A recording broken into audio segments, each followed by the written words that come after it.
কিরে কি ঝামেলা হইছে? কি হয় নাই বলেন? আরে কি হইছে সেটা তো বলবেন কেউ। এভান্টি কি হইছে? ভাইয়া পরের নামে একটা মিস্টেক হচ্ছে, পি এর জায়গায় ডি হয়ে গেছে। এই তোর বড় ঝামেলা। হ্যাঁ এদিকে আউট অফ কন্ট্রোল সিচুয়েশন, এতটুকু প্রবলেম সলভ করতে পারোস না, আবার তুই ইভেন্ট ম্যানেজার হবি। আমি তোরে কতবার বলছিলাম আমার পার্সোনাল প্রবলেম আছে, আমি এই ইভেন্টে আসতে পারবো না। হ্যাঁ তাও আমার কেন আসতে হইলো, তাও আবার এই সিলি ম্যাটারে? হ্যাঁ সরি, অনেক স্ট্রেসের মধ্যে ছিলাম তো, তাই ঝামেলা হয়ে গেছে। আচ্ছা ঠিক আছে। ভাইয়া আমাদের কয়টা ছবি তুলে দেন তো।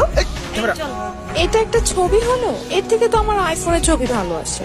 ভালো আসে না। বান্টি ক্যামেরাটা দে, পিছে যান একটু, স্মাইল। ওয়াও ভাইয়া আপনি তো অনেক সুন্দর ছবি তোলেন। আপনার ফোনে যদি এই ক্যামেরা থেকে বেটার ফটোস ক্যাপচার করা যেত তাহলে এই ইভেন্টে এই ক্যামেরা না আপনার ফোন ইউজ করা হইতো। I hope you get it. Okay ছবিগুলো দিয়ে দিস, আমি যাচ্ছি। না মানে আমি বুঝলাম না, তোমার কি কোনো সেলফ রেসপেক্ট নেই?